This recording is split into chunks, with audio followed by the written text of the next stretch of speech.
United States bombers take off from bases in the Arctic to blast the remaining Japanese on Kiska Island in the Aleutians.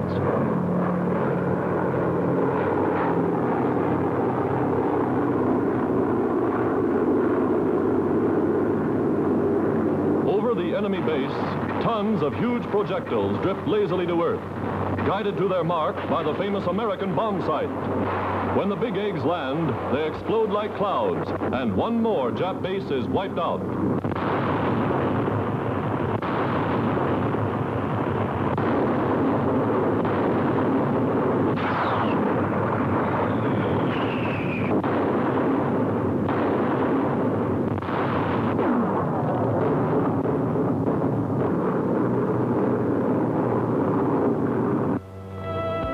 Somewhere in China, another American Air Force under General Chennault maps a raid on Japanese-held Hong Kong.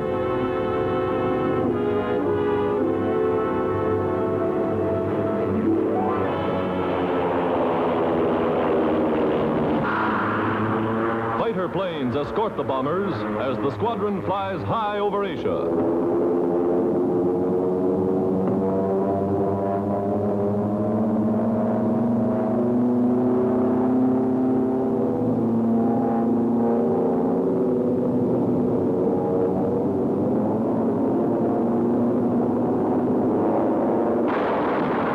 Hong Kong, and thereafter the Kowloon Naval Base. The Chinese cameraman who made these pictures knows it well. Hong Kong is his native city. Now he returns to help rid it of the Japs.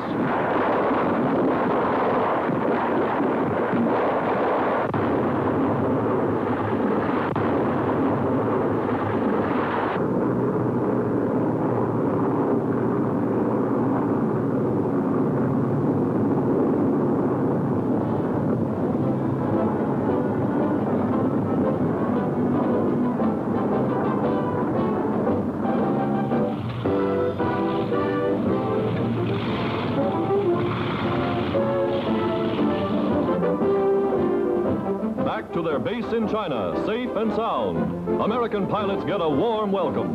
They've blasted the Japs from Hong Kong to Kiska.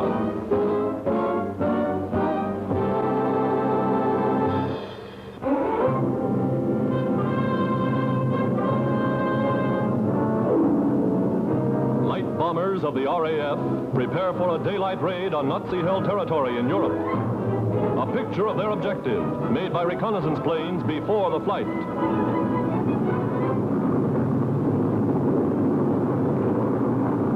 Taking off for one of the most daring attacks of the war, they roar over the channel.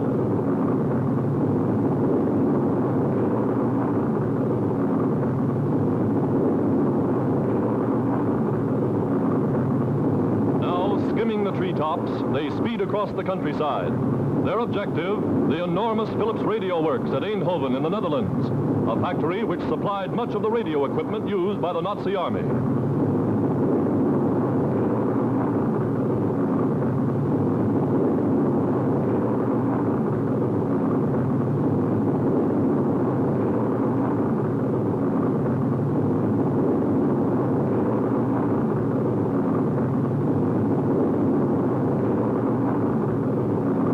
Pilot sights the target dead ahead, the largest radio plant in Europe. Remarkable pictures of the RAF bombing the Nazis in broad daylight.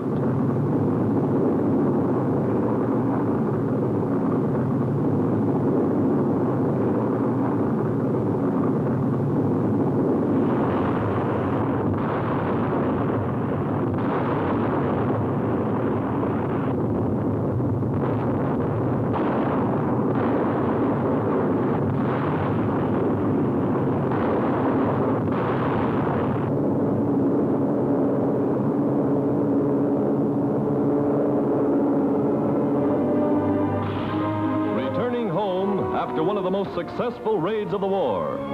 Some were hit by anti-aircraft fire, and one barely made the field.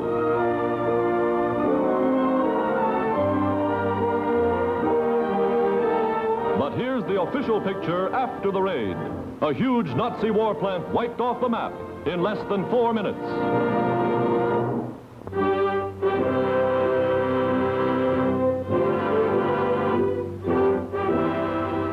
Anderson Airfield on Guadalcanal is the most hotly contested strip of land in the South Pacific.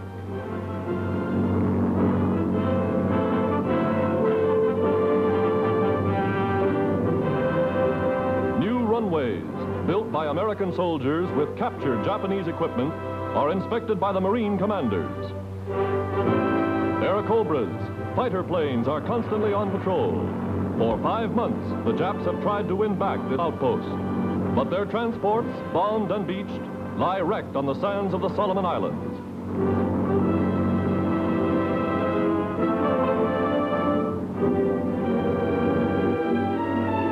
General Vandergrift and General Bogle push forward into the jungle, directing the campaign that has killed nearly 7,000 Japs on Guadalcanal alone.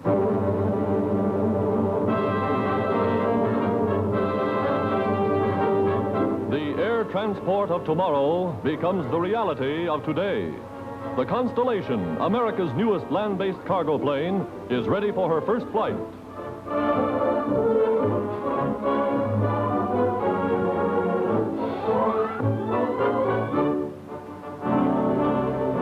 Beneath her wings, a P-38 fighter plane looks like a toy miniature. Built to fly at 35,000 feet in the stratosphere, the big ship is said to be faster than a Jap Zero fighter plane.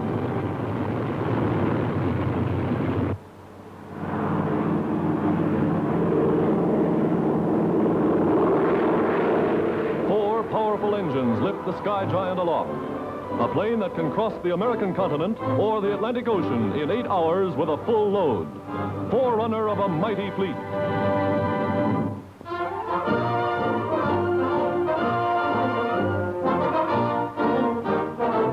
A treaty restoring to China full sovereignty over her own soil is signed by Chinese Ambassador Dr. Wei Daoming and the American Secretary of State Cordell Hull. The pact ends United States occupation of so-called treaty ports and marks the beginning of a new era in the Far East. In China, America is giving Chiang Kai-shek all aid possible. Giant transport planes speed Chinese troops to far-flung battlefronts. Troop movements that formerly took months, now men are hurled across mountains in a matter of hours. American planes and American equipment, helping China beat the Jap.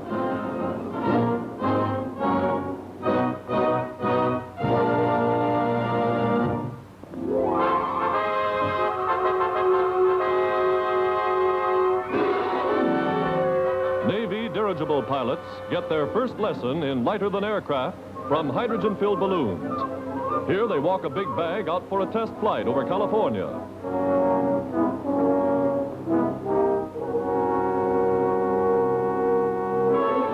Today, small patrol dirigibles are proving highly successful in spotting enemy submarines.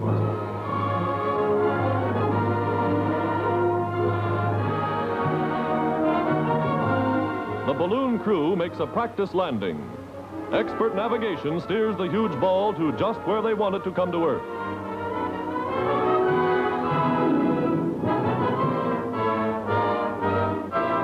Free balloons have no military value, but they do give student pilots training in air currents and maneuvering so necessary in flying a Navy dirigible.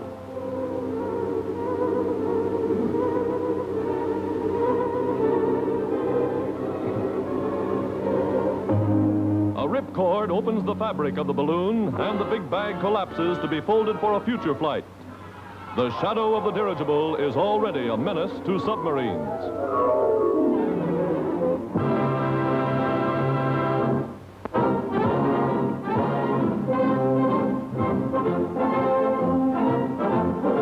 At a United States Army school in flexible gunnery, sharpshooters learn to use aerial machine guns, training their fire upon small discs hurled by a machine into the air. From the gun turret of a model bomber, they shoot from every position.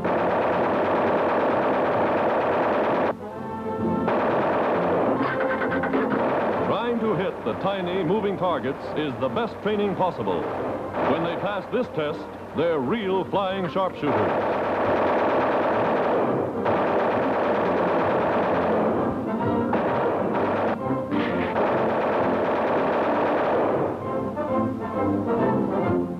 graduate of such a school is a man known to cinema fans the world over, Clark Gable. Refusing a higher rank, he volunteered as a private and worked his way up. Now he's awarded the silver wings of an aerial gunner. Manning a .50 caliber gun, he will soon be in action against the enemy.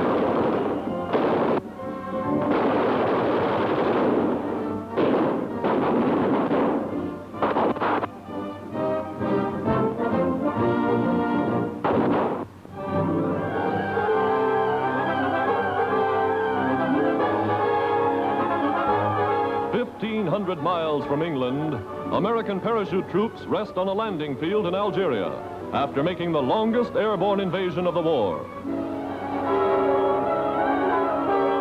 Now, accompanied by British aerial infantry, who well know the North African countryside, they board giant United States transport planes to seize an important military objective in Tunisia.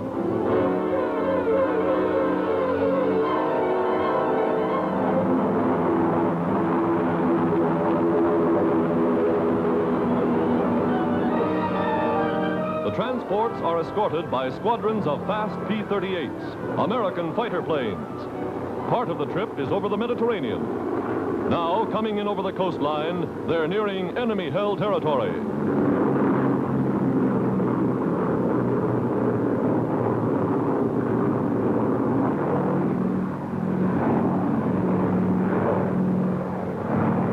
Directly above the objective, and the order is bail out. That means jump.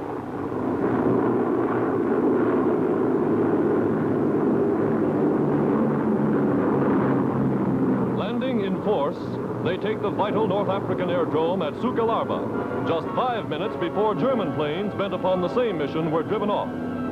Another field from which United Nations air forces are conducting their combined offensive to drive the Axis from the shores of Africa.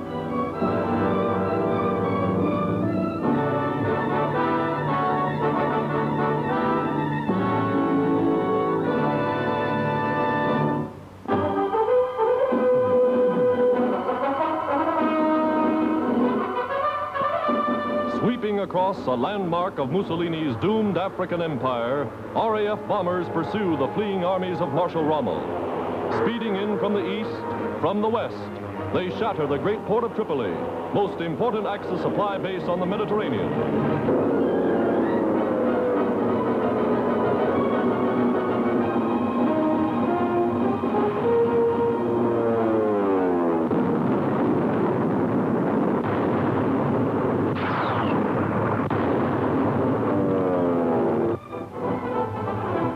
Montgomery, commanding the British 8th Army, hoists a flag of the RAF over a captured German airfield on the road to Tripoli. Immediately, British ground crews begin to salvage riddled and abandoned German planes, transferring Hitler's raiders to the RAF, a bit battered, but still able to fly.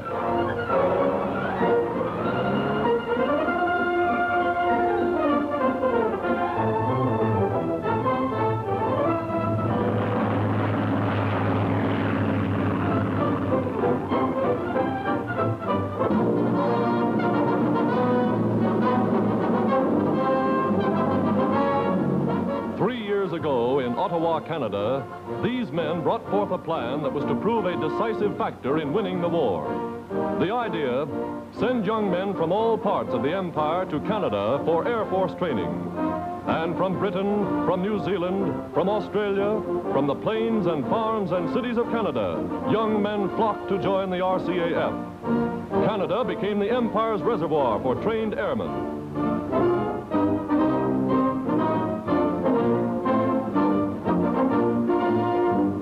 Taking to the air in all kinds of weather, winter and summer, they shortened training time by months.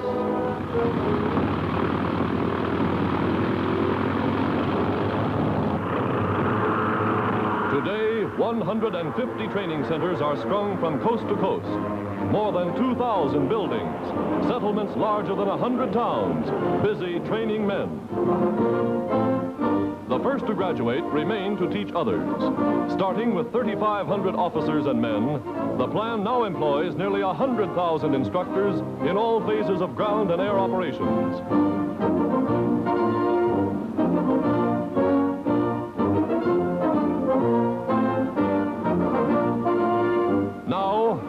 after month, new legions leave for fighting fronts.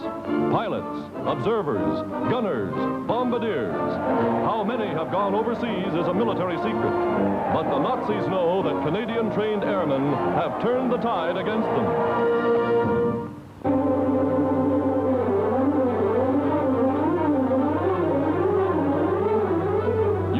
Navy motor torpedo boats on patrol in waters off the Panama Canal. Known as PT boats, they're the fastest warships afloat.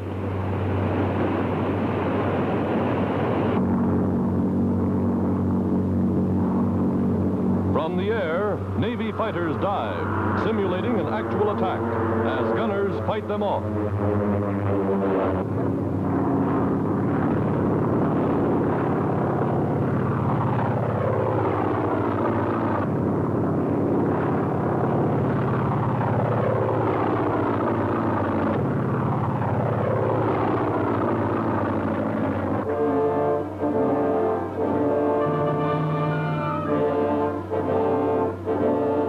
British-American outpost in Tunisia.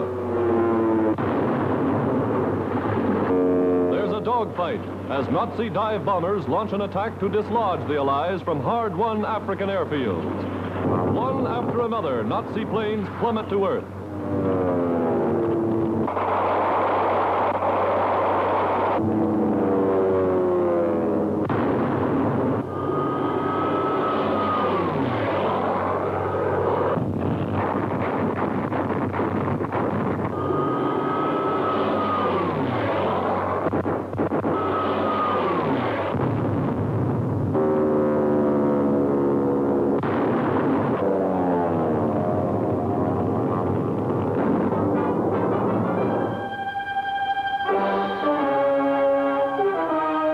United States Army bombers taking off just before dawn upon a mission of mercy. The plane of an American general with 14 of his crew is missing somewhere in the South Pacific. For 6 days, searching parties scour the ocean, the shark-infested waters of the Coral Sea.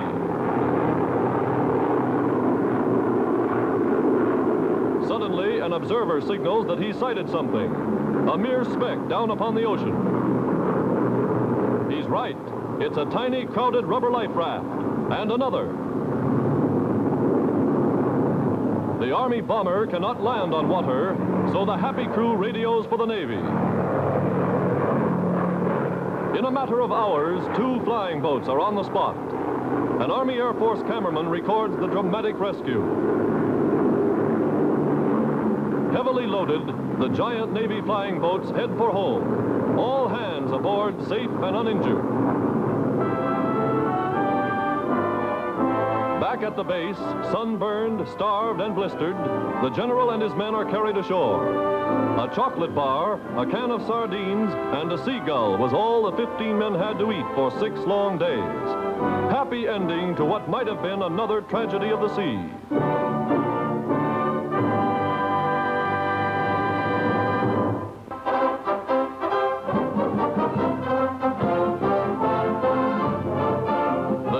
Of the American automobile manufacturer Henry Ford turns to the mass production of gliders. Giant Army transport gliders made almost entirely of spruce and plywood.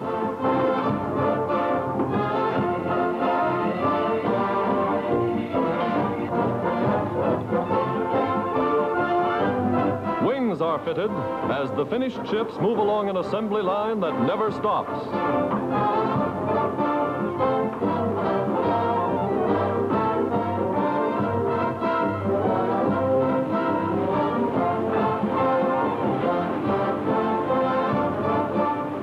To man the new silent fleets of invasion craft are constantly training. Each glider built to carry a striking force of men fully equipped for battle. The nose lifts up and a scout car complete with crew is taken aboard.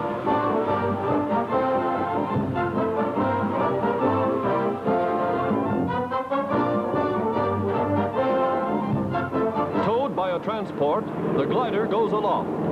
3,000 pounds of motorless aircraft taking to the sky on its own wings. A ship nearly as large as a medium bomber.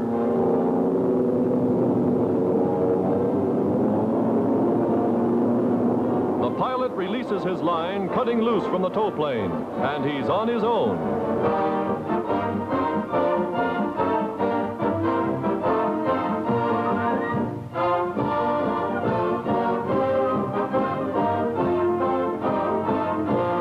Down to earth for a perfect three-point landing. Cargo and transport gliders proving their efficiency as new, swift, silent weapons of invasion.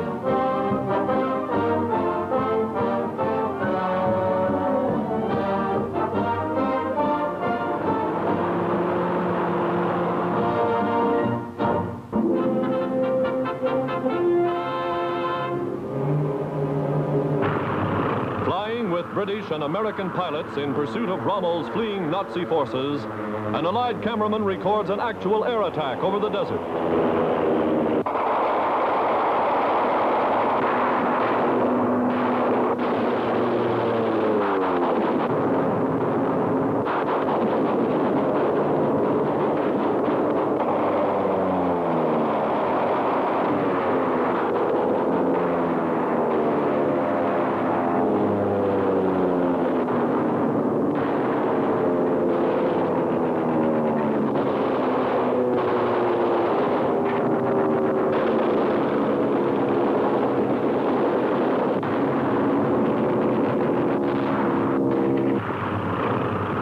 Attacking by sea as well as by land. An Axis supply ship is sighted heading for Tunisia.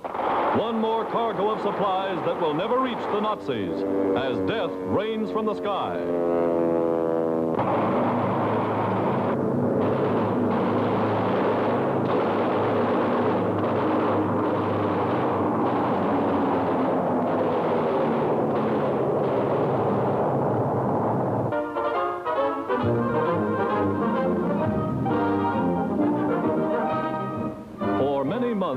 China has been sending thousands of her young men to aviation schools in America.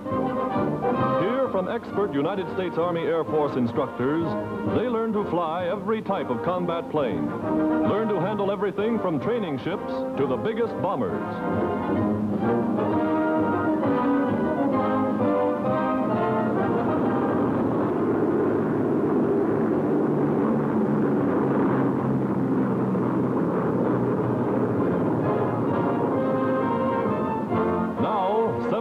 Miles from home, they experience the day for which they long have worked, graduation.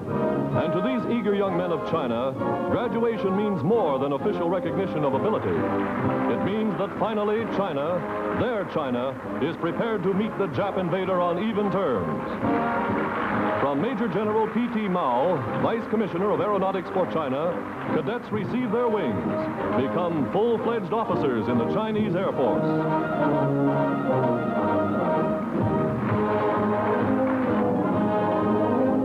Aerial salute for the graduating class from a squadron of fast P-38s. And a feminine salute from modern daughters of the new China. This, say the boys, is worth working for.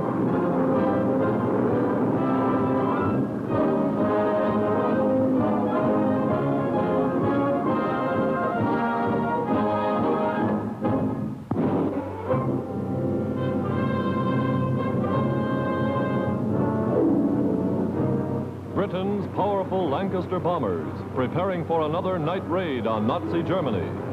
Raids calculated to smash the heart of the Nazi war industry. Away and over the sea they roar, loaded with bombs. Each bomb big enough to blast an area of 10 city blocks. Coming in over the target. Tonight it's Essen, and the camera records the destruction.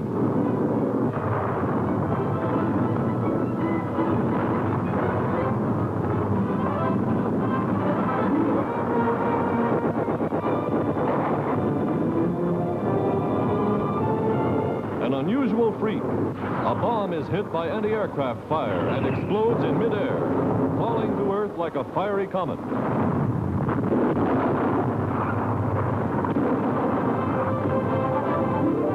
The RAF is softening up Nazi Europe for the day of reckoning.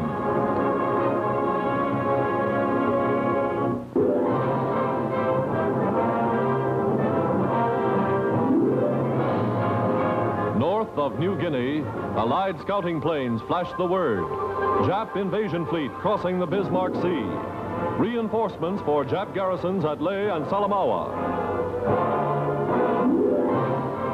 From the operations room of the combined Australian and American Air Forces, plans are made to smash the enemy armada.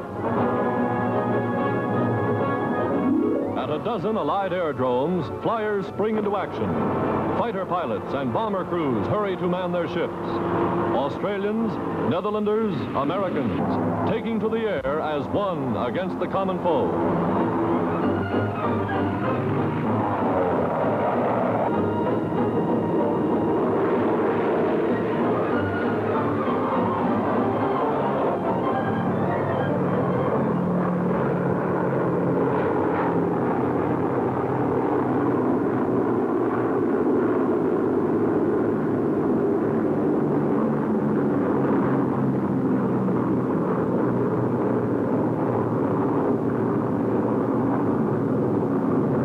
Enemy convoy sighted. 10 warships and 12 troop transports stretched across the waters of the Bismarck Sea. Jap anti-aircraft guns open fire. Now Allied airmen are over the target. Bomb doors swing wide. The bombardiers are on the mark.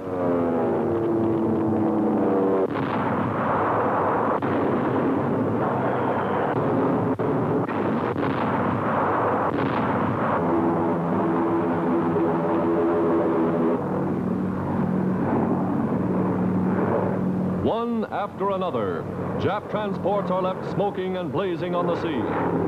Transports jammed with Jap troops, never to reach shore.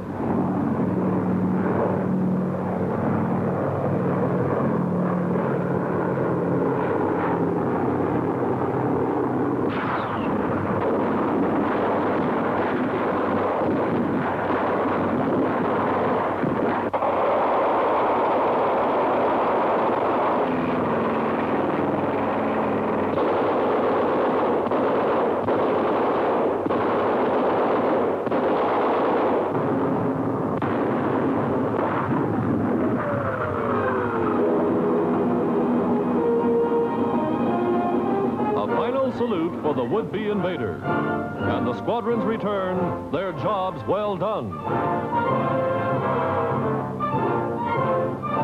Victory rolls signal the news of their success.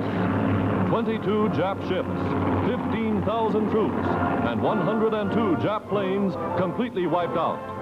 And these are some of the clean-cut young fighters who did the job. A Yank from San Francisco. An Australian commander from Adelaide. An American from New York. From South Carolina. From Texas. Australians and Americans, true comrades in arms.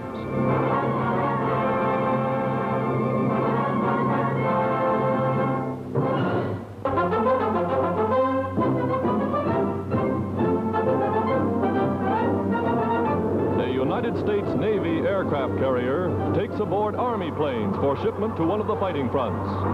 Planes are stored above and below deck. It was from just such a flat top that American bombers carried out their raid on Tokyo a year ago.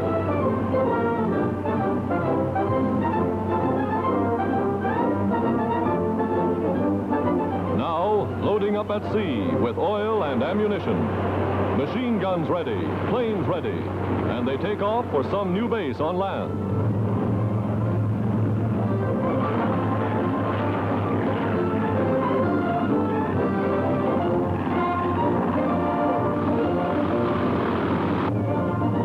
The Army and Navy combining forces to deliver entire squadrons of fighting planes ready for action.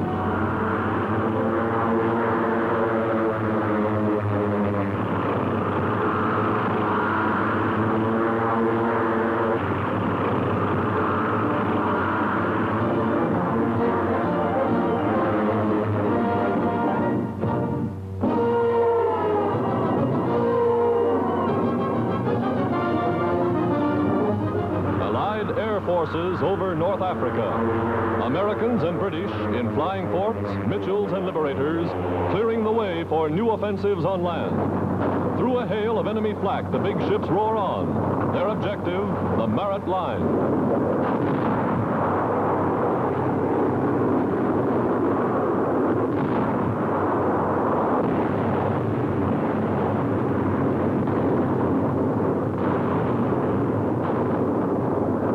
Bombers softening up Rommel's Africa Corps with load after load of high explosives.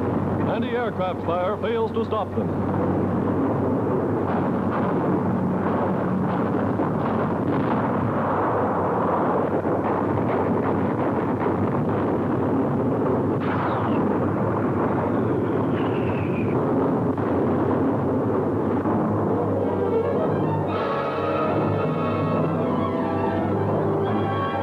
United States aircraft carrier Hornet, part of a task force steaming into Japanese waters, is now revealed as the secret base from which American planes first bombed Tokyo.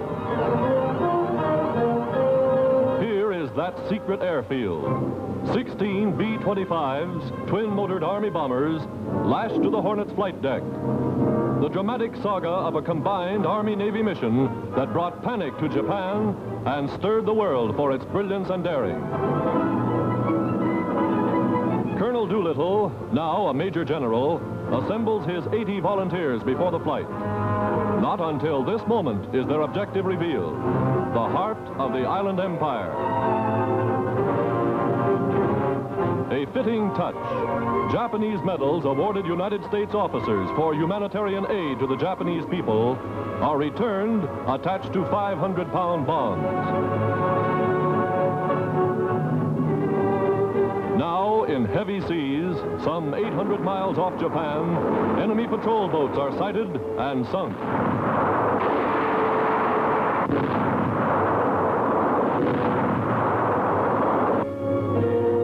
Survivors are picked up and put aboard a cruiser. Fearing they have radioed Tokyo a warning, Doolittle decided to take off 10 hours ahead of schedule.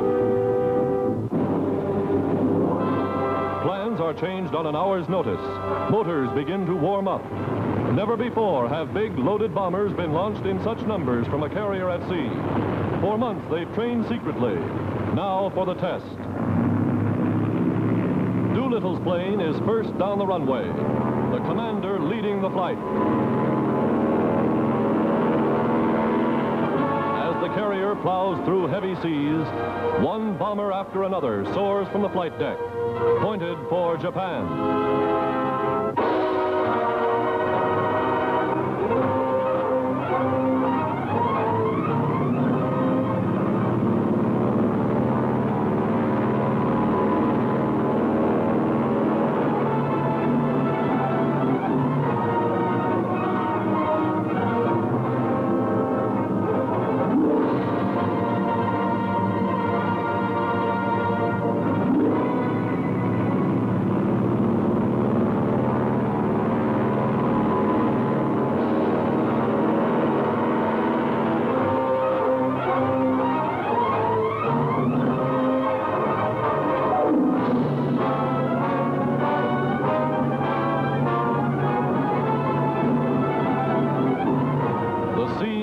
Rougher, the weather worse, but not one plane fails to get into the air.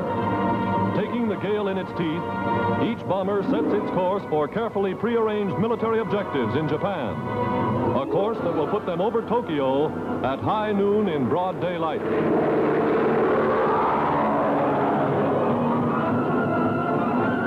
Yokosuka Naval Base ablaze, arms plants, rail yards, and oil refineries smashed by the raiders in Tokyo, Yokohama, Kobe, and Osaka.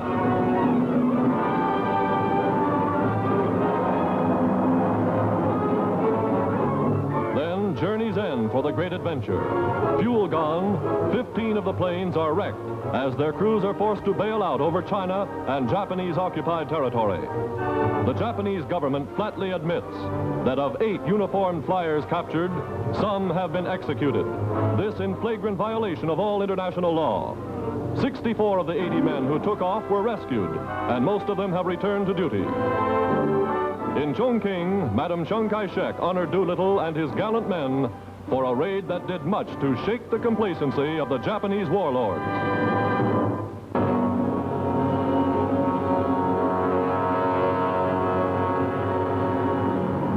Flying fortresses, manned by United States Army Air Force crews, bound for Germany in broad daylight. Their target, the big Nazi submarine base at Vegasack. The RAF pounding the continent by night, the Americans by day. A combined Allied air offensive that is smashing Nazi industrial centers one by one.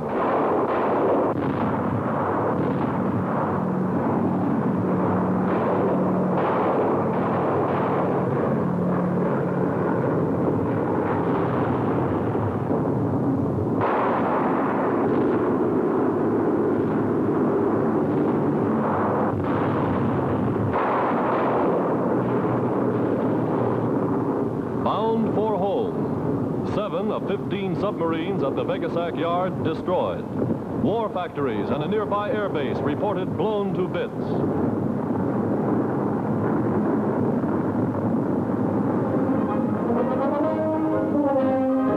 Somewhere in England, Allied ground crews anxiously await the return of the raiders.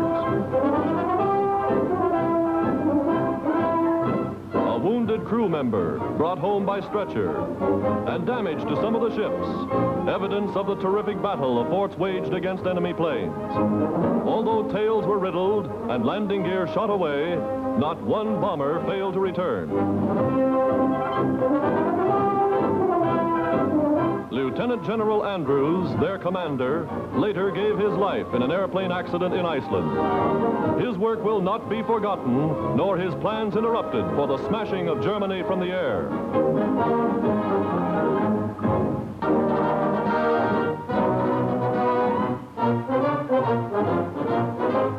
"25 years ago in Washington, President Woodrow Wilson inaugurated the first regular airmail service.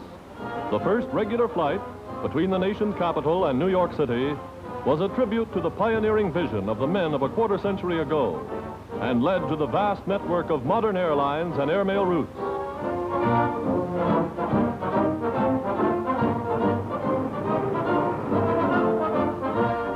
Today, Washington celebrates the silver jubilee of the foundation of the airmail.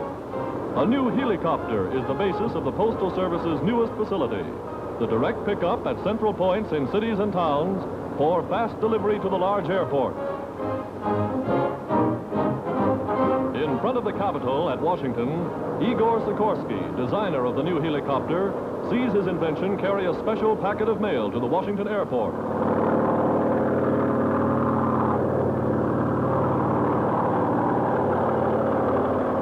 In the 25 years of its existence, the airmail has grown beyond all expectations, totaling 45 million pounds in a single year.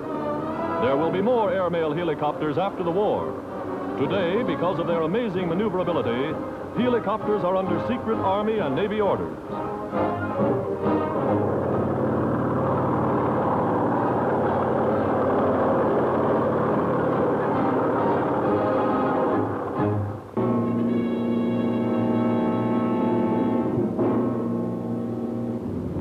In New Guinea, Boston bombers and bullfighters of the Royal Australian Air Force take off from an island air base to attack strong points still in Japanese hands on the northeast coast.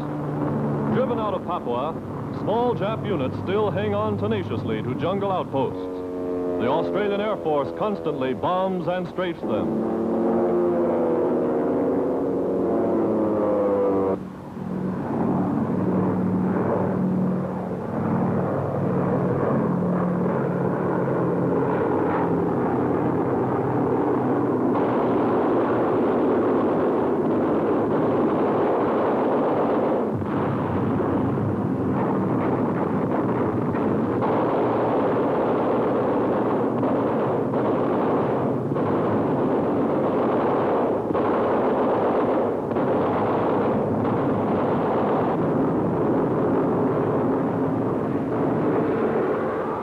Jap positions at Mubo, in a steep-sided ravine, the Australians drive in fearlessly.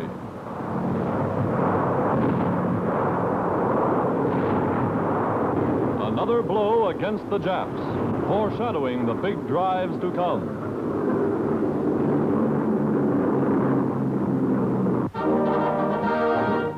Somewhere in China, the 14th Air Force sees the second star of a major general pinned on the shoulder of their popular commander, General Claire Chennault. In turn, the general decorates heroes among his flying officers. This captain crashed in enemy territory, but made his way back safely to his base. Chinese pilots trained in the United States are attached to the force and congratulated by General Chennault. Pacific strategy calls for the rapid increase of Air Force striking power in China. In Washington, for strategic conferences, General Chennault receives the Mitchell Trophy for outstanding air achievement. His leadership of the famous Flying Tigers, who, as volunteers with the Chinese, harassed the Japs for months before Pearl Harbor. Following the complete collapse of Axis resistance in Africa, the Allied Air Force based in Egypt, Malta, and Tunisia pounds the shores of Italy's islands and the mainland of Italy itself. Flying fortresses streak across the Mediterranean to slash at Naples, Sicily, and Sardinia. Weak anti-aircraft fire doesn't stop this round-the-clock bombing of these stepping stones to the Allied invasion of Europe.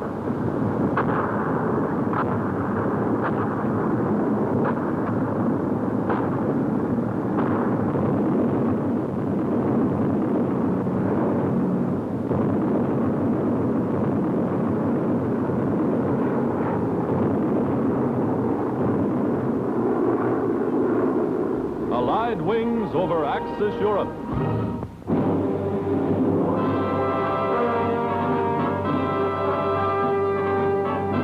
An Allied air base somewhere in England, one of hundreds from which British and American flyers are taking off day after day, hour after hour, hammering the European continent with the greatest aerial offensive of all time. American-built bombers roaring across the Channel, turret guns ready, ships loaded with bombs for a raid on military objectives in Nazi-held France.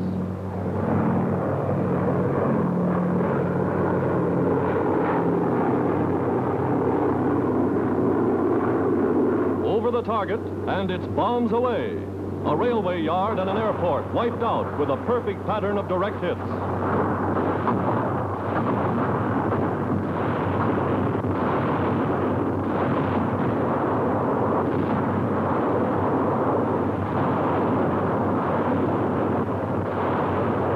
Mission a success, they turn for home. On the way, they pass fresh squadrons of flying forts bound for other targets, keeping up the incessant pounding day and night.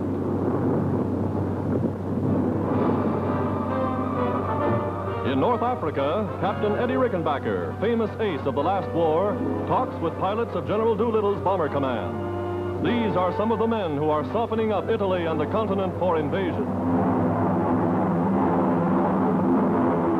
A cameraman goes along to record an attack on the Sicilian port of Marsala, only 90 miles across the Mediterranean from Cape Bon. Axis ships, docks, and harbor defenses crumple beneath the blow.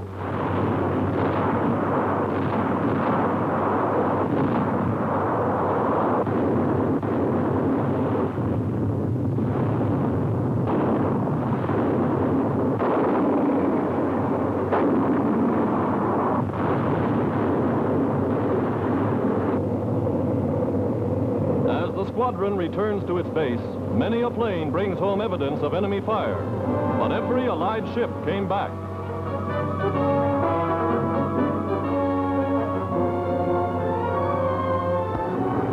In the South Pacific, Allied air forces are increasing their attacks upon the Japs.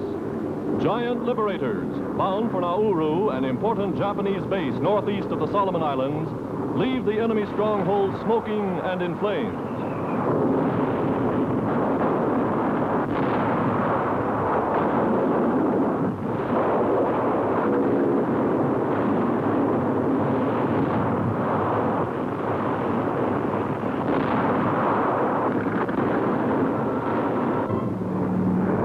United States bombers race for Kiska, only 170 miles from Attu. Kiska, last Japanese-held island in the North Pacific.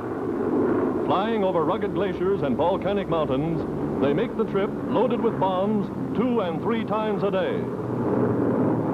Eyes glued to the bomb site, the bombardier presses the trigger that releases his lethal cargo.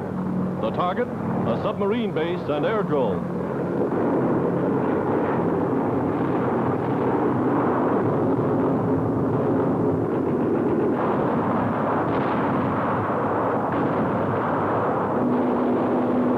Machine gunners beating off enemy planes. Now diving for a low-level attack.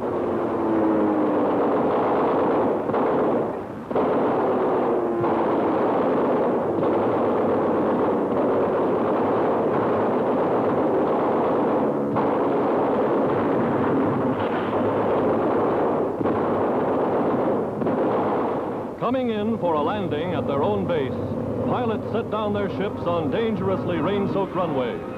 From the Arctic Circle to the Mediterranean, Allied air forces are bringing the war home to the enemy, softening the Axis for the day of invasion.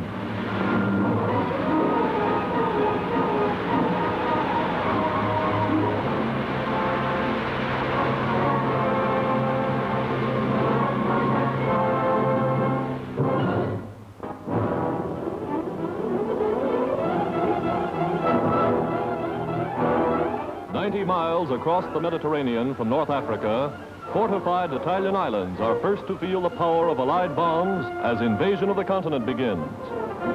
Bombers of the United States Air Force lead the way. Their objective, Pantelleria, halfway between Cape Bon and Sicily. A vital Axis base, Pantelleria has been a constant threat to United Nations shipping in the Mediterranean. Now, after 18 days of continuous pounding, the island stronghold crumbles beneath the attack.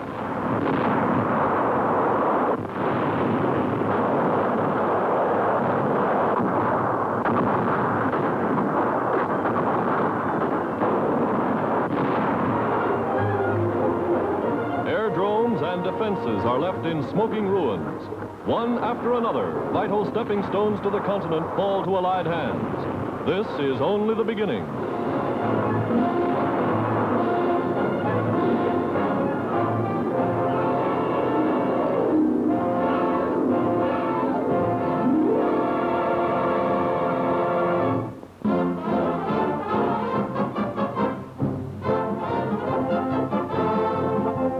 Somewhere in England, the crew of a battle-scarred American flying fortress, the Memphis Belle, departs for home.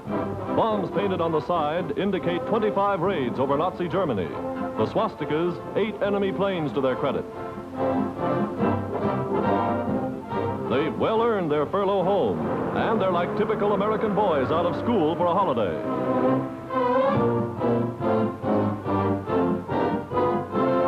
With Stuka, their mascot, the gallant crew of the Memphis Belle has flown in combat more than 20,000 miles.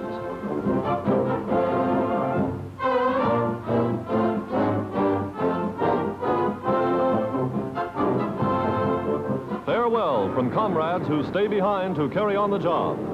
Now, after 8 months over Nazi skies, they wing westward, homeward bound.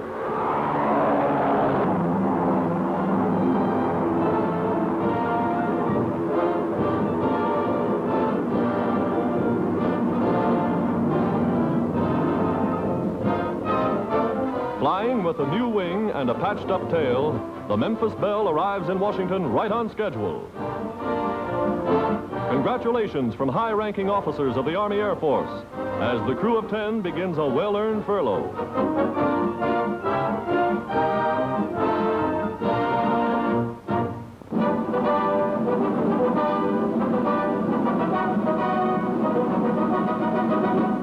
America's newest fighter plane, the P-47 Thunderbolt, has left the drafting boards and is now in mass production. A 4-blade propeller absorbs the terrific power of its motor.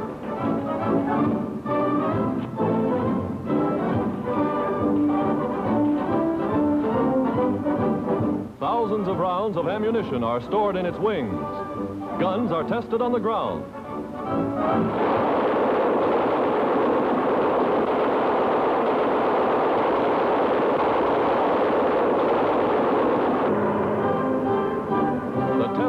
climbs aboard, fits his oxygen mask, and he's ready for a flight.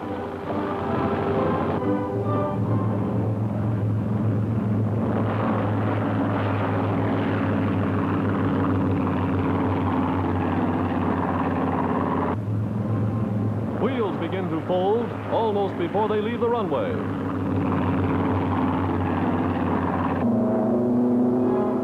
Like flying bullets, they streak across the sky.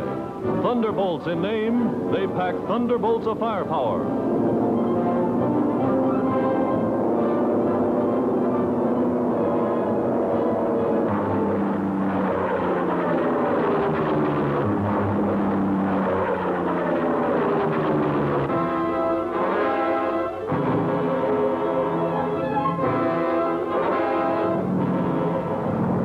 Liberators of the United States Army Air Force bound for Leh, an important Japanese naval and air base on the island of New Guinea in the South Pacific.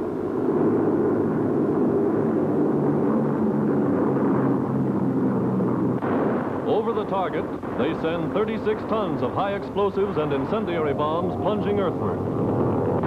Japanese airfields and installations smashed, the raiders prepare the way for the capture by land forces of strategic island bases in this area.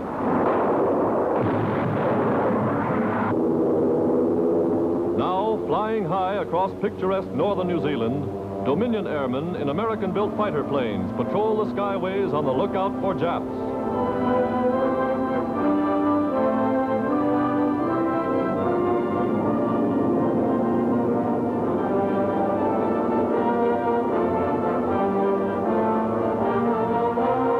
Miles away, over New Zealand's famous Southern Alps, bombers cruise against a backdrop of snow-capped glaciers and towering mountain peaks. Allied air power constantly increasing in the South Pacific.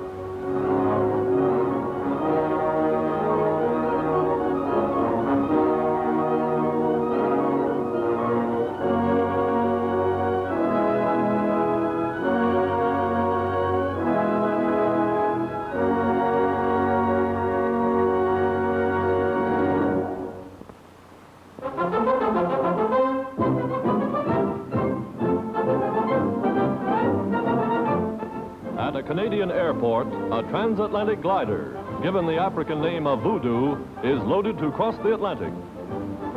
Its lone pilot is an RAF squadron leader. Among its cargo is the first letter ever destined to span the Atlantic in a glider. Carrying 1.5 tons of war material, including medical supplies and machine parts for aircraft factories in England, the Voodoo takes off towed by a twin-engine transport, the first transatlantic freight train of the skies.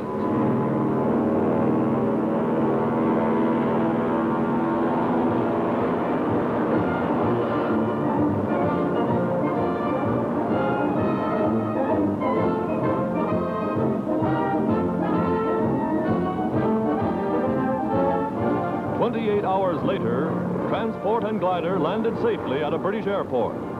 3,500 miles, forerunner of a regular service of air trains that may span the Atlantic in days to come.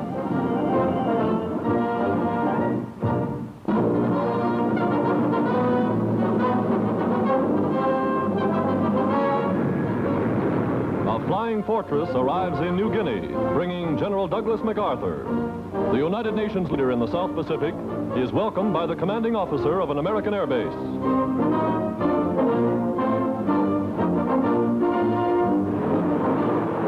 Riding over roads that were literally hacked from the jungle, General MacArthur drives to the front. Inland, he sees friendly native carriers, protected by Australian troops, keeping open supply lines, bringing food, oil, and ammunition for Allied fighters driving against Japanese positions on New Guinea. At an advanced air base, the general meets some of the flyers who are constantly harassing enemy shipping.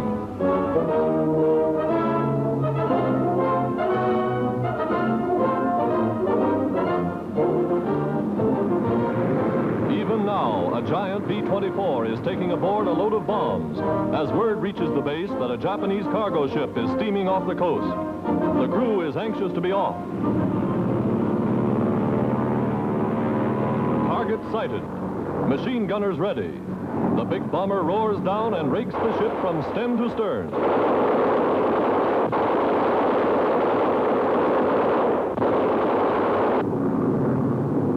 The second time over, bombs are on their mark, and the freighter is crippled by the explosion.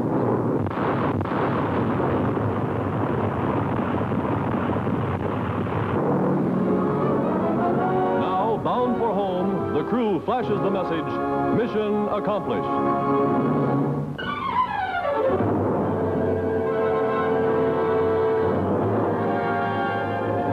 Flying high above a United Nations convoy somewhere in the Atlantic, Navy cameramen accompany patrol planes on the lookout for enemy submarines. Suddenly, a raider is sighted as it comes to the surface. By radio, word is flashed to an American aircraft carrier, and dive bombers are dispatched to the area.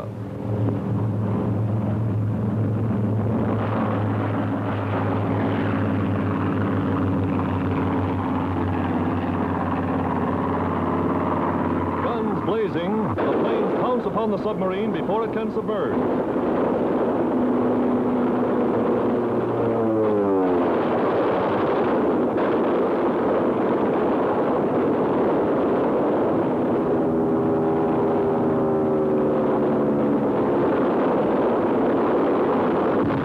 Second raider is sighted, and depth bombs are dropped, damaging the craft so severely it cannot escape. A dramatic photograph revealing a bomb in midair as the raider's crew crouches on deck.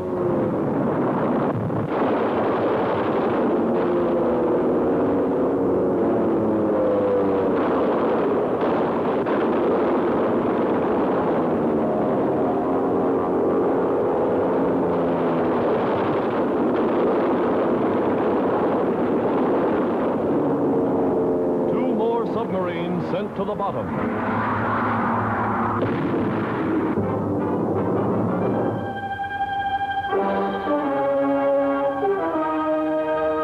American troops of General Patton's 7th Army move swiftly through western Sicily, taking town after town as they drive to join General Montgomery's British 8th Army. Through captured Tramini, Marsala, Trapani, Palermo, scenes are the same. More than 50,000 Axis prisoners surrender in the first 3 weeks of the campaign. American wounded, awaiting removal to North Africa, lie shaded from the sun beneath the wings of giant air transports. Planes that ferry supplies from North Africa become flying ambulances for the return trip.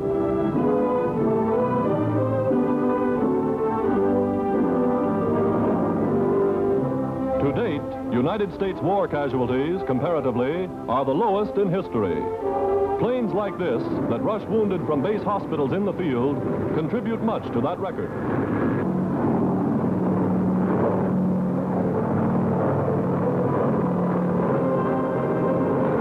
Although the skies are clear of enemy planes, the huge transports take no chances as they barely skim the waves to avoid possible attack. Warplanes on a mission of mercy, speeding southward over the Mediterranean.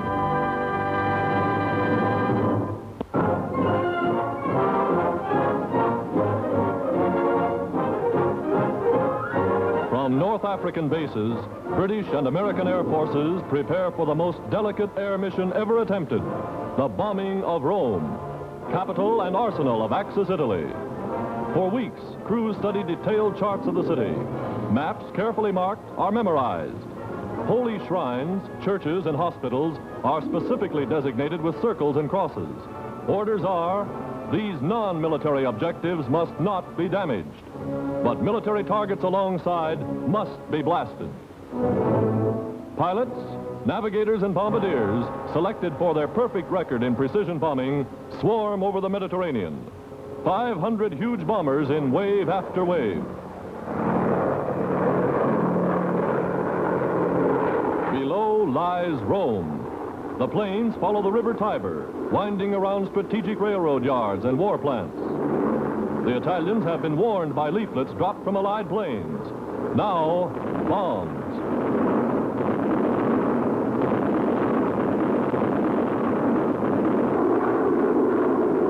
To ensure greater accuracy, the raid is made in broad daylight from only 10,000 feet.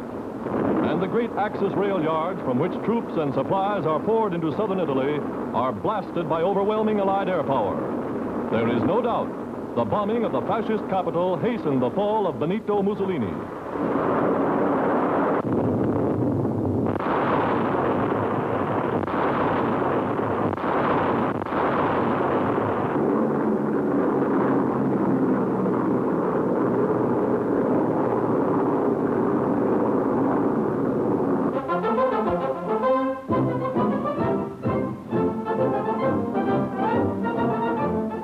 Air cadets, 1,000 miles from the sea, learn the technique of flying with the fleet.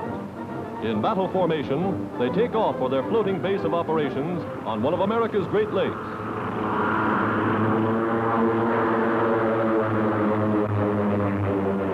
Formerly the world's biggest side-wheel passenger steamer, she's now the training carrier Wolverine. Student pilots land and take off from her 550 feet flight deck under conditions identical to those at sea. An inland carrier training 10,000 new Navy fighter pilots a year.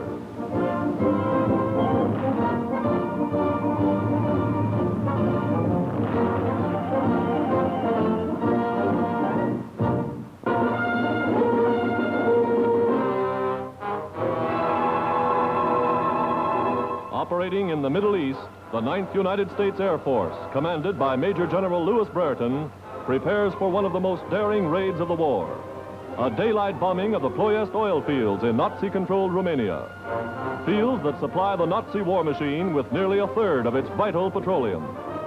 Now, from bases in North Africa, 1,200 miles away, American bombers are ready to strike.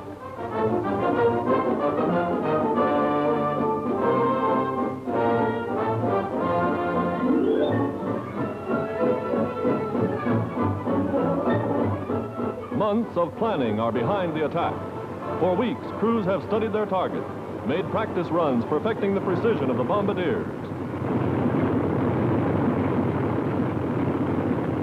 Now the great fleet is skyborne. More than 175 giant liberators streaking across the Mediterranean, and not an enemy plane in sight. Over the coast of Greece, across the rugged Balkan mountains, past the Danube, the bombers roar upon their mission. The first wave swoops low as the target is sighted. Ploiest's 19 square miles of oil derricks, refineries, storage tanks, and cracking plants. From 500 feet, they pour incendiaries, then bombs. 300 tons of high explosives right on the mark.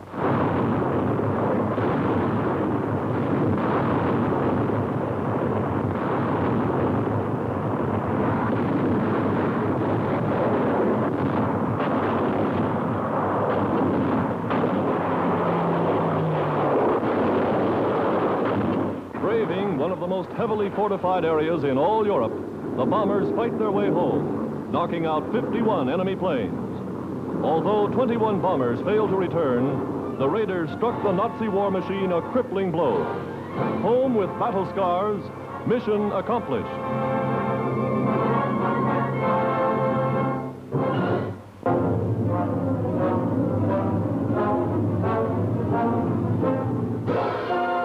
Bombers of the 8th United States Air Force, taking off from airdromes in England, continue their round-the-clock devastation of war plants in Nazi Germany.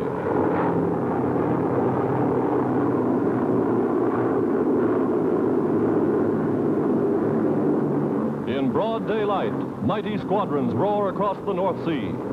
Over Hamburg, Germany's principal seaport and #1 war center, tons of bombs rain from the skies.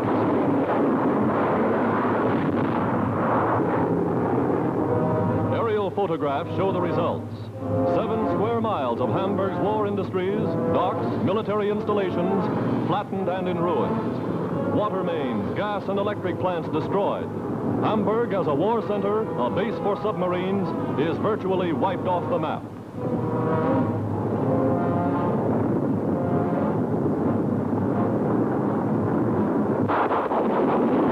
Battling their way home, machine gunners blast enemy fighter planes from the skies.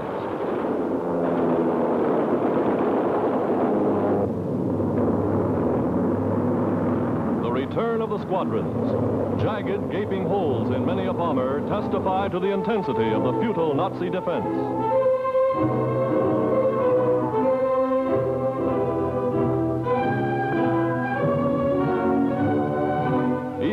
a wounded Yankee gunner is borne from his ship, RAF ground crews are making ready night raiders to continue the assault. From more than 40 aerodromes, 800 giant bombers, Wellingtons, Liberators, Lancasters, Forts, take off to complete the destruction of the vital Nazi seaport. Again, the signal on target. And the city of Hamburg is fired by more bombs than fell on London in the 11 worst months of the Nazi air attacks.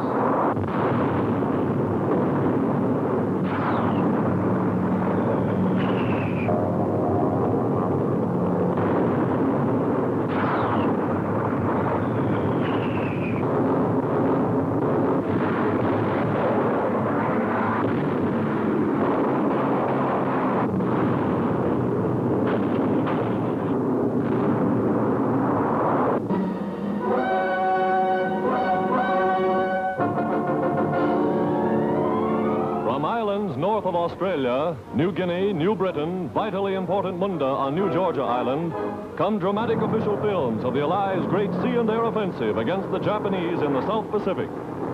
Planes over Kahili sight and bomb a Japanese cruiser.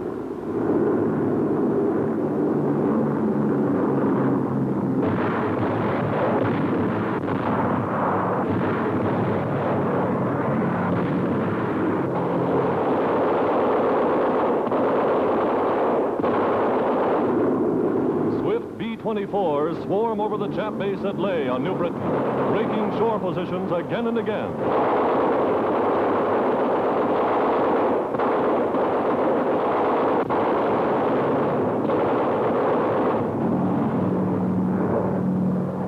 Enemy landing barges bringing reinforcements are machine-gunned out of the water.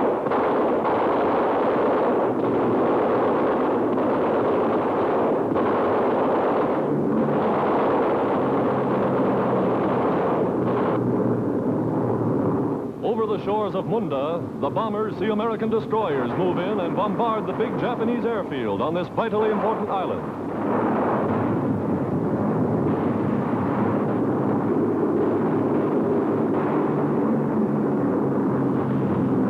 The smoking shoreline reveals the effects of the naval bombardment.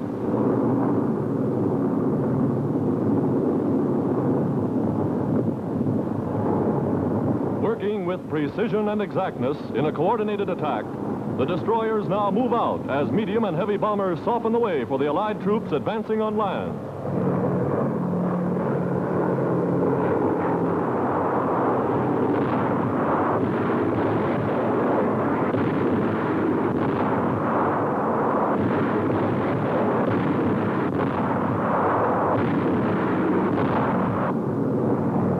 Giant bomber unloading a never-ending cargo of death upon the enemy. Perhaps this is what President Roosevelt and Prime Minister Churchill meant when they said decisions reached at the Quebec Conference would have a far-reaching effect in the war against Japan. Here is Allied air power, already smashing the outlying defenses of the Japanese Empire.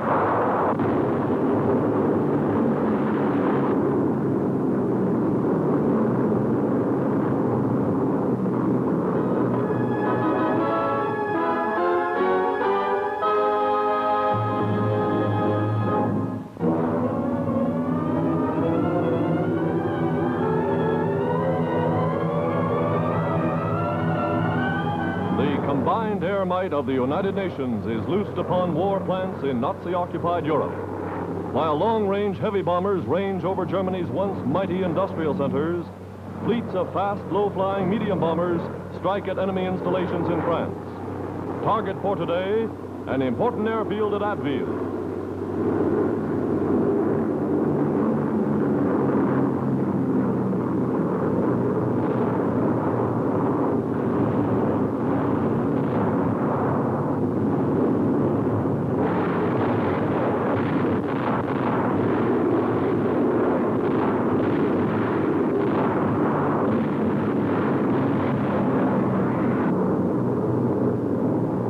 Another squadron, speeding across the English Channel, bound for the Nazi Naval Supply Depot at Rennes, roars in from the coast, barely skimming the treetops.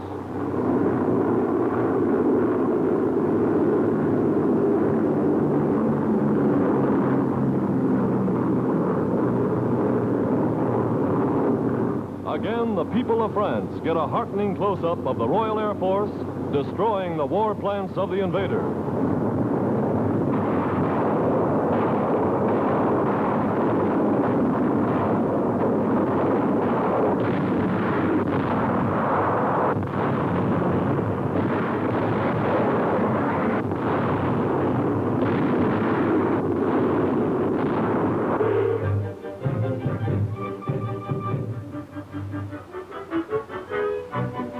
Like a page torn from the history of ancient China is this scene of laborers toiling with primitive tools.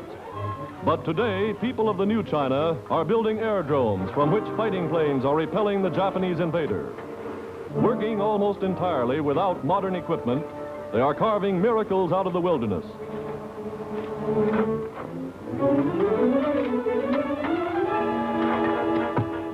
With no cement available, they use rocks broken by hand, cracked granite mixed with mud.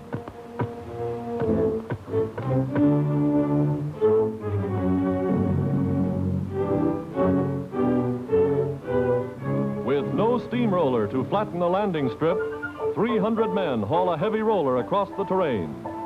The mass power and courage of China's millions is proving more than a match for the Japanese. Already from aerodromes like this, China is striking back.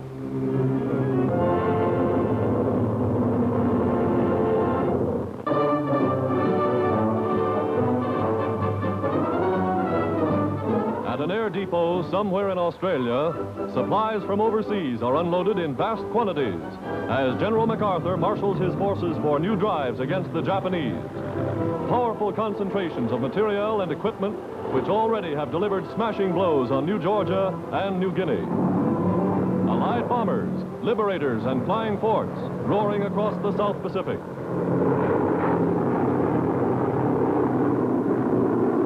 Over Salamaua, the big Jap base on New Guinea, shore positions are pounded from the skies.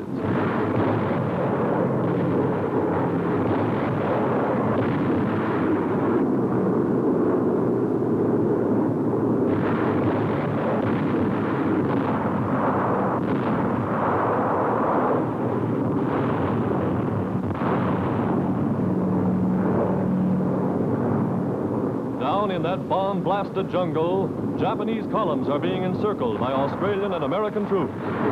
The bombing of Lae and Salamaua by the Allied forces.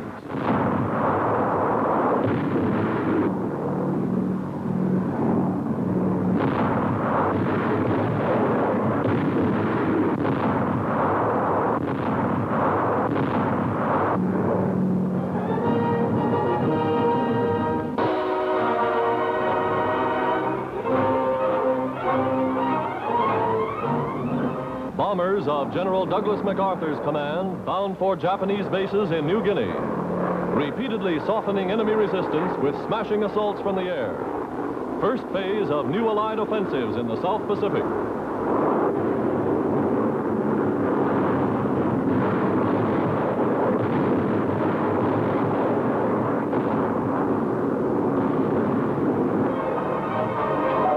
Japanese troop transports and cargo ships blasted and beached.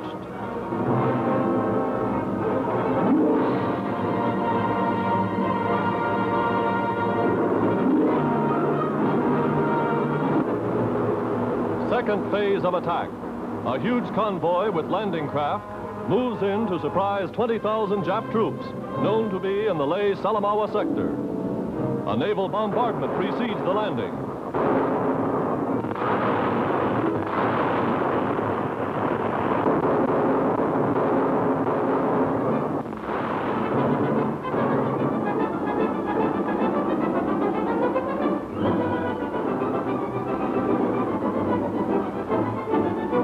The Australians pile ashore, trained jungle fighters landing with full equipment for the biggest combined amphibious operation yet seen in the South Pacific.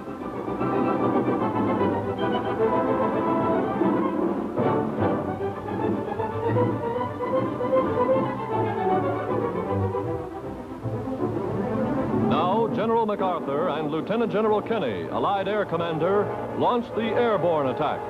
United States paratroopers prepare to go into action.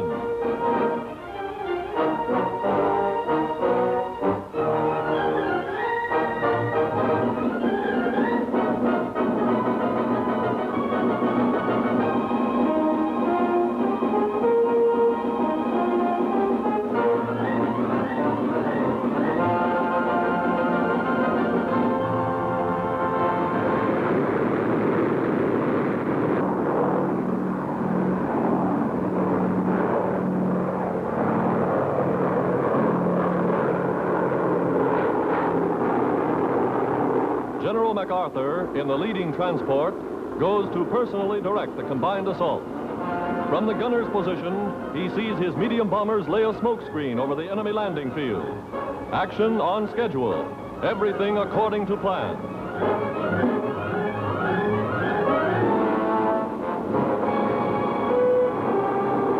Now, from the planes, supplies and equipment are dropped as the airborne striking force, men and weapons, fills the sky with their parachutes.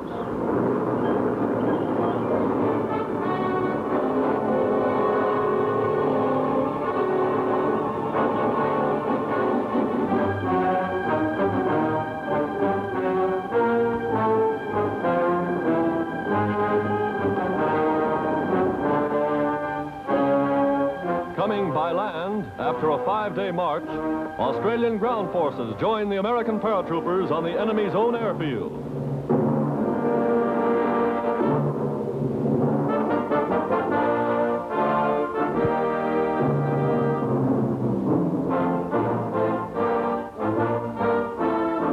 Cutting the tall kunai grass of the landing strip, they prepare for the arrival of reinforcements by air.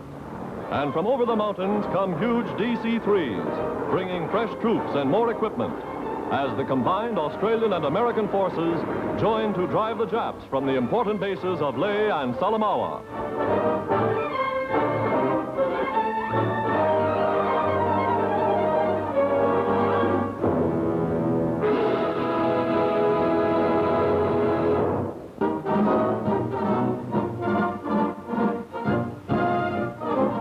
Somewhere in England, General Arnold, commander of the United States Army Air Force, arrives to visit American airmen based in the British Isles.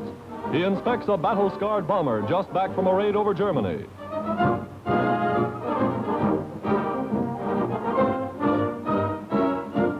Also here is Captain Clark Gable, veteran of 10 raids over Europe. The one-time movie star, now a gunner in the United States Army Air Force. Near Detroit, Michigan, the first practical helicopter is brought to be placed in the museum of Henry Ford, the gift of inventor Igor Sikorsky.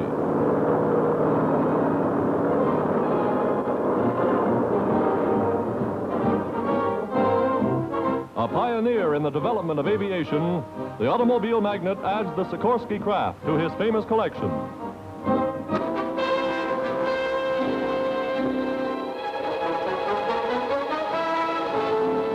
Deadly P-38 Lightning fighters form a protective covering for Allied bombers of the South Pacific Air Force as they roar in to destroy a Japanese air base on the north coast of New Guinea.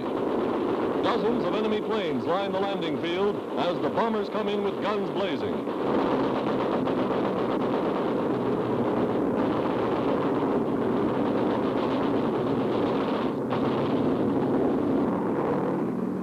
Striking miles to the east, another group hits installations at Nubia and Hansa Bay.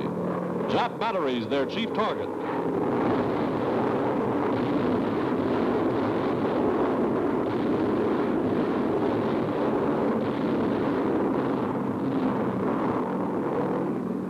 Now, low-flying B-25s unload tons of delayed action bombs.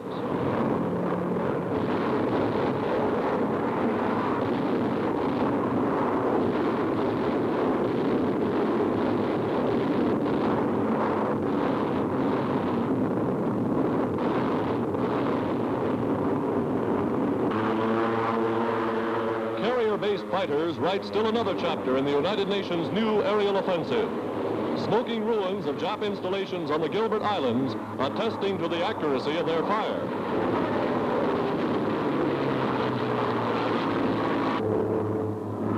Off the coast of Tarawa, United States planes attack enemy shipping.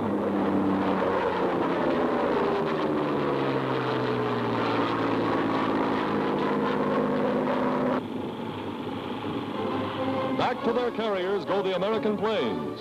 They've taken a heavy toll of Japanese ships, and now they're ready to celebrate.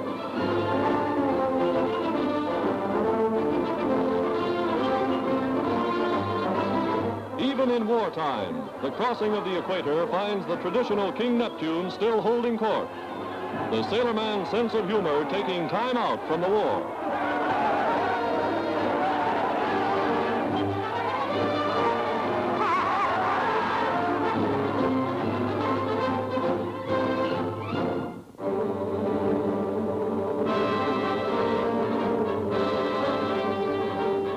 United States Army Air Cadets dive for cover as their own planes release harmless chalk bombs. Rehearsal for the real thing. The explosions look like the real thing.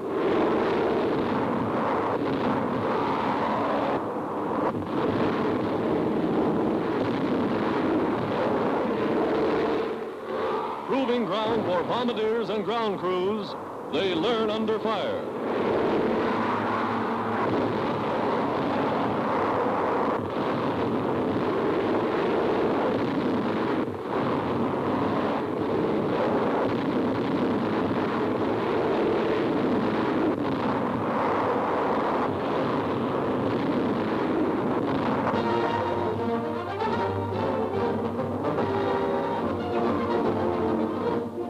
Italian bomber, a three-motored Savoia Marchetti, streaks for Hyde Air Base.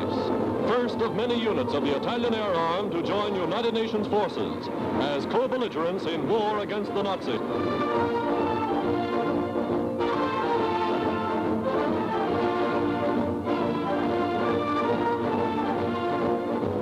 As American and Italian officers exchange greetings, new units of Italian fighter planes roar in.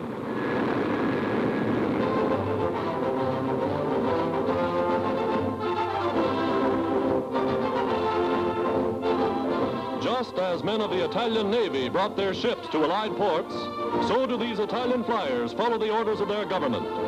Right now, they're enjoying an American meal.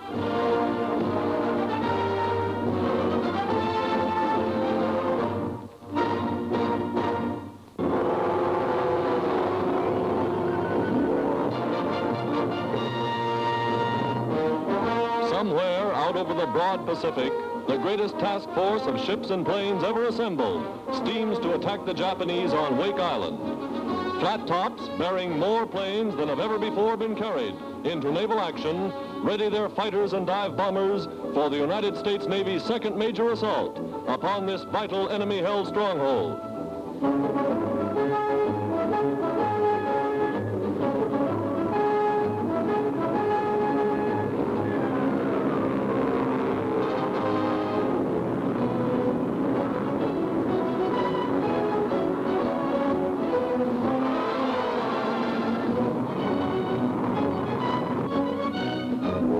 Operating some 4,000 miles from the United States mainland, the Navy moves into waters less than 2,000 miles from Tokyo. It was here the Japanese attacked American Marines, even as their emissaries in Washington were talking of peace.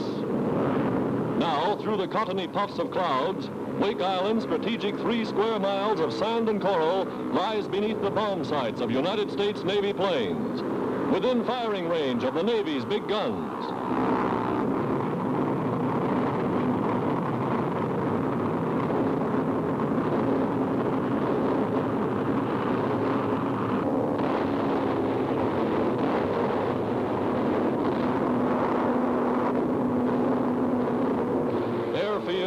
Fuel storage tanks and gun emplacements are our principal objectives. Now comes a low-level bombing attack with the enemy airfield hit again and again.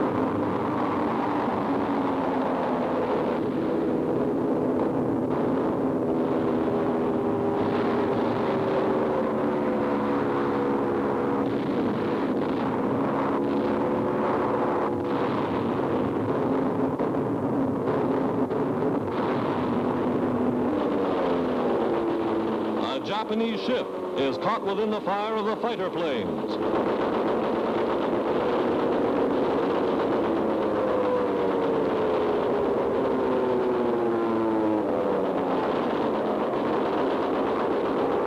The Navy's Grumman Hellcats sight and down a Japanese bomber. There goes another.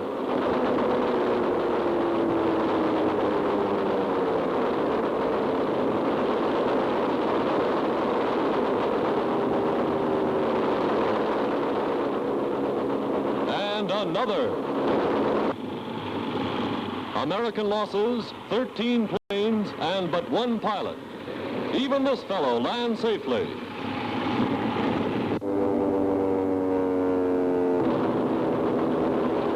On the ground, more than 60 Japanese planes are destroyed. the Navy leaves Wake Island smoking. More than 700 tons of bombs, shells, and aerial high explosives are dropped. Wake Island, as an enemy stronghold, is reduced to a battered spot of sand in the Pacific.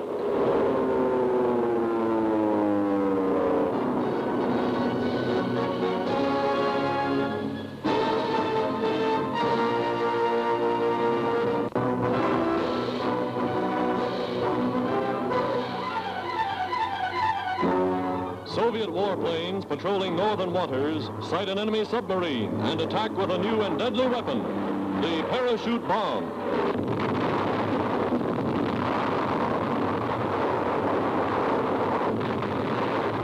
Soviet surface ships race to the scene and blast the area with a pattern of depth charges.